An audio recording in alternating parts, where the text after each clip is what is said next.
Hello. This is going to be a Darktide video on every Psyker staff. This is just going to be like an all-encompassing build. I don't want to make it into like separate builds because I'm sure you guys just want all the information now. So, spend less time talking and just get into it. Starting off with your Curios. This is what I use on every build. 2 toughness, 1 stamina. Alongside combat ability regen, revive speed, and stamina regen. So I've seen people use toughness instead of revive speed, so that's a suitable substitute. Yeah, otherwise, just use like at least 2 toughness. So, weapons, obviously. Dump stat on this should be warp resistance. I still haven't bothered to make another one. I'm a bit lazy, ignore that. Perks will be Carapace Maniac with Uncanny Strike and Deflector. Inferno Staff, dump stat warp resistance, Carapace Armor, and Ranged Critical Strike Chance, alongside Blaze Away and Warp Nexus. So, I'll just scroll through this talent tree, and you can just check it out. There should be I think I'll try link a bunch of Games Lantern links for each of these builds, which will probably make it easier. So yeah, let's go over this. Metal and Soul Stealer. That's the toughness regen for this build. Basically what you need. Perilous Combustion, as I've mentioned before, this is just super useful when there's so many dense hordes of specials and elites. Perfect Timing got a rework slash buff, I guess, because it works on all forms of damage instead of warp damage. So yeah, super nice to have. Moving on, Brain Rupture with Kinetic Resonance. We are always using that. We just want to kill gunners and snipers really effectively. So yeah. Soul Drinker got, I guess, sort of a buff, if I'm being honest. It's in a better spot. But also, with the amount of toughness over time you have as Psyker now, with Metal, you get your regular toughness on Soul Stealer, and Soul Drinkers restore toughness over time. You're basically gonna always just be regenerating so much toughness. Empiric Shock. This is like something you can use to like help boost your flame damage. You could use Wildfire if you really wanted. I don't know why you would, because you can only get up to 4 stacks. Empiric Shock is just really useful for extra warp damage, which I'll be showing off. Seer's Presence, always thinking that. Psykinetic's Aura got a nerf, but it's still mandatory because cooldown reduction is just always good. Empathic Evasion, you know the drill, one with the warp. Shield, mostly the same here. I'll give a reasoning as to why I use Deflection, especially in this patch. Penetration of the Soul too, I've seen some talk around this, and I just disagree with what people are saying. And then Warp Siphon with Infire Reborn. Before we get into the show off how this build works, I would like to show that you could do this instead. Lightning Speed and Vulnerable Minds. This is more damage overall, especially against monstrosities. But I'll give my reasoning to Kinetic Deflection very soon. So, this is your classic Psyker bubble Havoc 40 build. You just flame stuff and they die. Pretty simple. Place your bubbles and then you like kill gunners. Nothing crazy. You know the drill. It's just a regular Psyker build. However, I have seen some talk. Actually, before all of that talk, let me show off why I like to use Empiric Shock. Okay, these enemies just keep killing each other with the Perilous Combustion. Okay, so I'd like to give my reasoning as to why I use Empiric Shock. So we just look at this Reaper, and we'll look at the average DPS with and without it. I'll just spam left clicks. There is some variance, but overall it should show us the stuff we want to see. So just left click spam, 470 DPS. Keep that in mind. With it, this is with Empiric Shock. And now we won't use it, and we spam our left clicks. Okay, let me wait for this to get off cooldown. Okay, no stacks. And now we left click spam again. So remember last time it was 470 DPS. And we'll see this time. Just spamming. 470 to 400. It's about, what, 20% roughly bonus damage when you're incorporating the left clicks. So yeah, that's just my reasoning on that. Moving on, I would like to show off why I use Penetration of the Soul. I've seen some people saying you shouldn't use it, and I think those people are a bit crazy, if I'm being honest. I'd just like to show this off like this. You know what, let me get my phone to get a timer. Just to see. I want to just see how long it takes with and without Penetration of the Soul to kill a Crusher. My phone is going to turn on. Oh goodness. Yeah, the discourse I've been hearing is that you shouldn't use Penetration of the Soul because you shouldn't be using Flame Staff as your way to kill Crushers. But I think that's a complete lie. So, we have this horde of Crushers.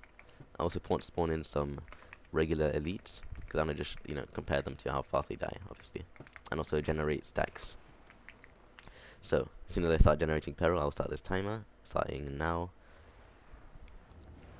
I won't be using the left click incorporation just because I'm going to just show off the raw, potential. So yeah, we're just flaming these guys down. They're the only ones alive. 100%, we cut a little, try and make sure we stay at high peril. Keep flaming.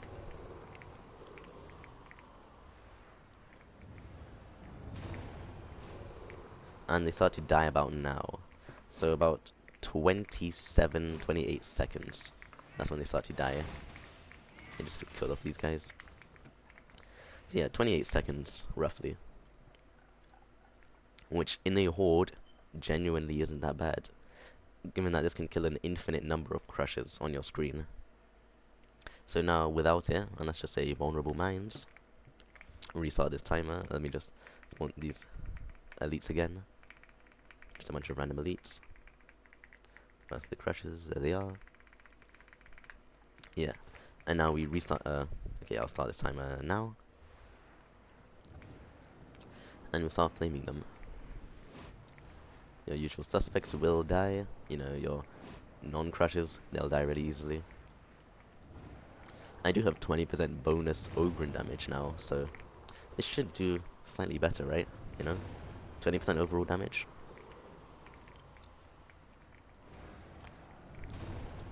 We're coming up to the 28-second mark, and they're still alive, as expected. That's how much longer it takes, though. 40 seconds.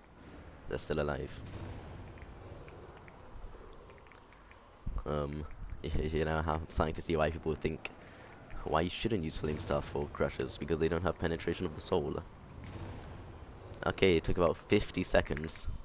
52 seconds about to start killing Crushers. That's almost double the time. In fact, it basically is double. So yeah, that's my little reasoning on why you should use Penetration of the Soul. Oh, what is going on? What's my UI doing? Yeah, use Penetration of the Soul. If you don't, maybe this video isn't for you. I don't know. So yeah, that's the Flame Staff build. Moving on to the Voidblast. Another Havoc build. This one, compared to last time, is more damage oriented. It's not using you're not trying to get 100% just stunning everything. This time you're actually dealing damage through Soul Blaze and just damage with your crits. Obviously it's still a Voidblast, so you're just stunning Crushers, killing enemies in hordes. But you will be killing enemies in hordes a lot easier now, especially when you start getting those crits.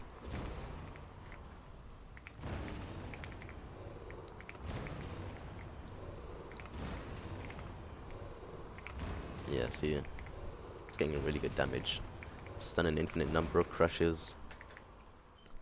Oh, turning on my fan, it's getting a bit hot. Yeah, just spawn an infinite number of Crushers, and you can stun an infinite number of Crushers. They will basically never be able to touch you. So I should die right now. Okay, well maybe next one. Yeah. But let's focus on damage for Crushers, more so that you're stunning them alongside killing everything around them really easily.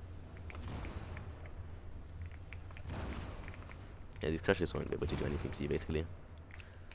With the buffs that Crushers go, I'd say Voidblast is in a better spot than before, so yeah, you could use this over the Flame Staff, although, as I showed before, Flame Staff does melt everything. Again, probably even better than before. Especially that Soul Drink is a very easy option to obtain now. I think I showed this. Yeah, Blazing Spirit, Warp Nexus, Carapace, Crit Chance, Warp Resistance as your dump stat. Moving down, we are able to take Lightning Speed and Warp Splitting. We aren't really using our primary fire, so there's no point of taking this. And then it's just your regular. And I forgot, yeah, might as well mention this now. So yeah, that's basically it for this build. You know, Bubble, Crush, simple stuff. You should know this. So, I want to talk about Plasma Gunners for a moment, and Deflector alongside them. This might be one of the worst enemies I've ever seen in a game ever. Maybe not one of the worst, but I would say he's a good addition. Let me just, so, this guy, those plasma guns. I don't know what they did. These guys are just terrible though. So, if you just turn off our invulnerability and invisibility, you want to just look at those visuals and how terrible they are. Like, how am I meant to know? The only sound they make in game is them spooling up their guns before shooting. That sound isn't personalized, so you don't know if he's attacking an ally or you. I don't know how I'm alive so long. Mr. Ryu, I'm up to that competition, like, I'm surviving. Okay, I'm actually living though. Oh goodness, I got hit. Oh goodness, sweet. Yep, okay, I'm dead. Yeah, these guys are annoying. They will just never make any sound and they will just kill you. But I don't know if this is like an oversight or something, but with Deflector, these guys do basically no peril damage. From what I can tell, it's like between 1 and 2, I'd say 1.5 about. So like, they aren't very dangerous when you're holding this out. And the danger does come when they start walking around the whole arena and like start spreading out. As you can see, like, these guys are getting pretty far apart. Yeah, that's the reason I use Deflector. These guys are super annoying, and this is just a really good counter to them, honestly. Speaking of them, I would like to talk about how they interact with the bubble. So I'll place down a bubble and just place like a bunch of these guys. These guys don't do a lot of bubble damage. Like, I just spammed a whole lot. And if you just look at the bottom right, we'll see like the timer. You can just check the timer, see when that expires. Excited with the fact they obviously go into melee. Yeah, let's see how long this lasts. Oh, excuse me guys. Yeah, about 9 seconds it seems. The timer went down to 9 seconds. And now we'll swap to regular gunners. Spam these a bunch. And these guys will just melt through your shield really quickly. There's only like 2 of them shooting, 3 now. Yep, and it's already gone. So yeah, bubble. So Psyker is really just a good counter to them. Although, as you saw before, they did one-shot me at 150 HP. So you know, these guys are very strange indeed. Anyways, moving on from that build. That was just a very simple build, nothing crazy. We're moving on to our non-Havoc builds with the other staffs. So this is my non-Havoc flame build. Let me make sure I'm invisible. Yeah. Very similar. Oh, yeah, I should probably show it off first of all. Silly me. This is using Shred instead of Deflector. And it's just very similar. We are able to take Lightning Speed. We're taking Venting Shriek with the Soul Blaze. And we can take Vulnerable Mines for extra damage, and we're not taking Kinetic Deflection. This build, just pure flame DPS. It does a whole lot of DPS. Very nice amounts of DPS, in fact, if I may say so myself. Like, we can just stack this damage really high. Even on crushes. Like, 100 damage Soul Blaze on a crusher. Like, is this illegal? 130 damage? Like, oh, ignore that. Yeah, but yeah, good damage on everything. So, yeah, very nice Auric Havoc build. No, not Havoc. Auric flame build. Nothing crazy. Remember, these will be in the description with a Games Lantern link. Moving on, let's go to the electric stuff. This thing has sadly been kind of gutted. not directly, but indirectly through these guys getting buffed. I'll show. I keep forgetting to show off the weapon stats. Using Police Force Greatsword with precog, riposte, carapace unyielding, and dump stat warp resistance. Dump stat warp resistance with ranged critical strike chance, carapace, warp flurry, and warp nexus. This is very similar to my the last electric build I used. It's just infinite peril through the use of Scry's Gaze and Warp Unbound. Speaking of Warp and Scry's Gaze, look how fast you can just quell. Like, that's instant. If you can maintain it well, you can just get your 30 stacks super easily. Like, you can just tap it a little and you're already back down to 50%. An issue with this thing, it does use a lot of peril. That doesn't really matter when you have Warp Unbound, so you can use this infinitely. These guys obviously have been nerfed, sadly, because it takes about 3 to 4 shots to kill Crushers. 4 shots, in fact. That was all crits. And it took 4 shots, which is very unfortunate. Very well against Gunners, obviously. Sadly, Crushers just are a big issue now. Which is where this thing can help a little. There's also your main boss damage. Yeah. I think I just forgot to show off the build again. Sorry about that. A bunch of toughness regen from this. The Brain Rupture, Lightning Speed, Empiric Shock, Channeled Force. We'd be alternating between primary and secondary fire to use this. Reality Anchor has that 30% extra peril quelling, which makes it really fast. Using Vulnerable Minds, this helps us deal boss damage, which I might as well show off. Let's show off some boss damage. The boss damage thing in this...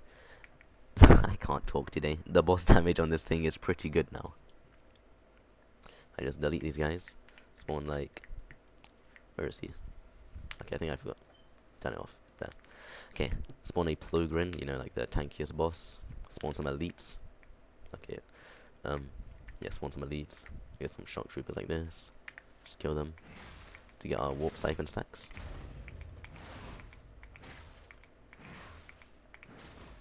Yeah, now.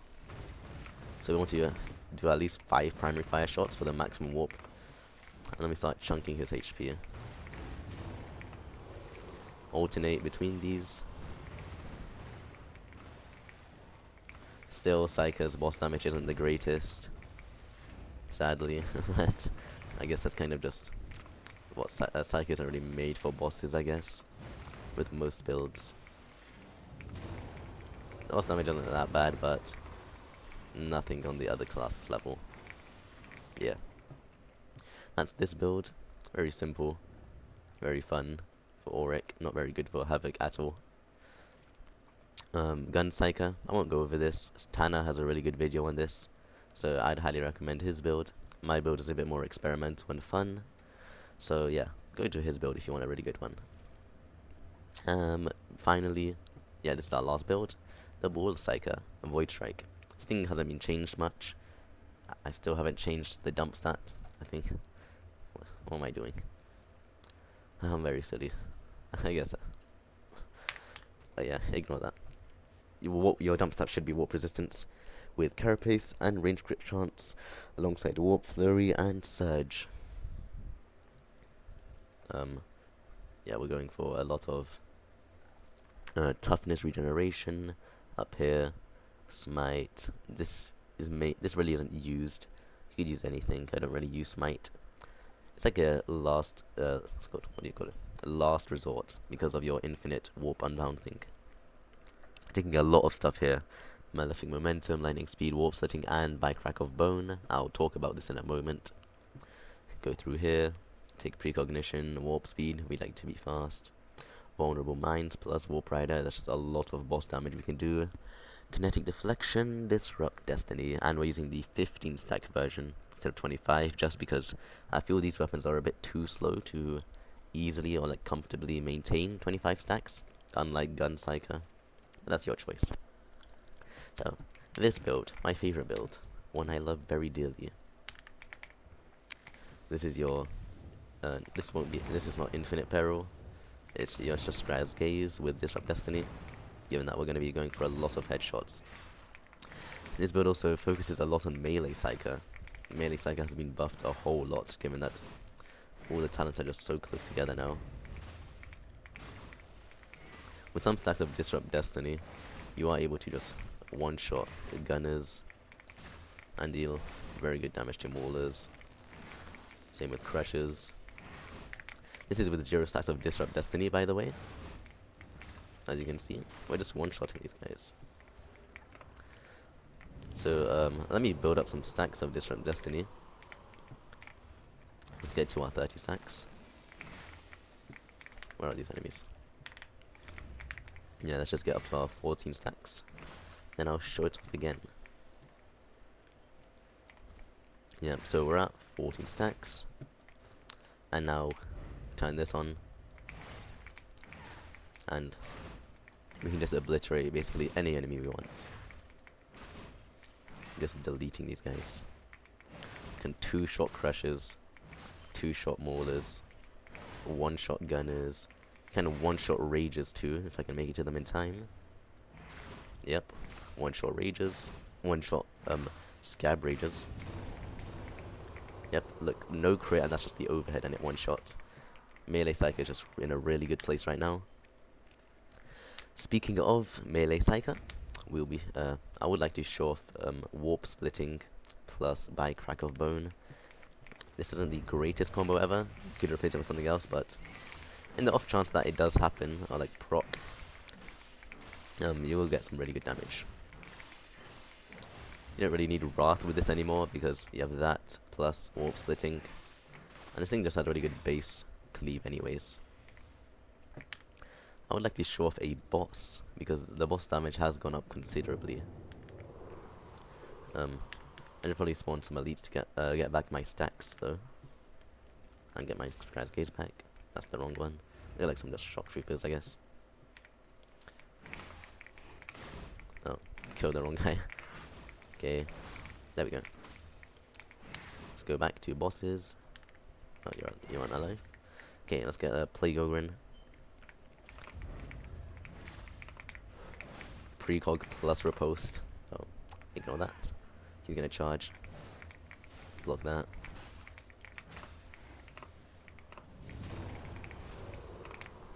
Yeah, just look at that chunky damage.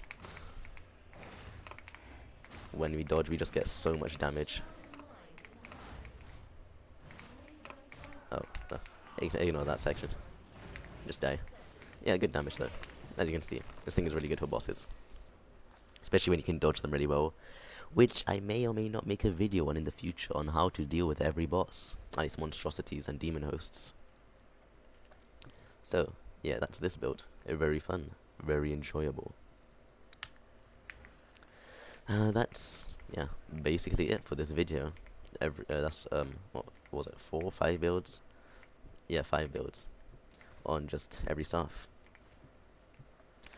You can leave now if you want. This is about the new Dueling Swords parry. I want to just talk about it for a moment. Leave now if you want. Hope you have a good day, and see you. So, any of you who have stayed, the Dueling Sword, it has a new parry.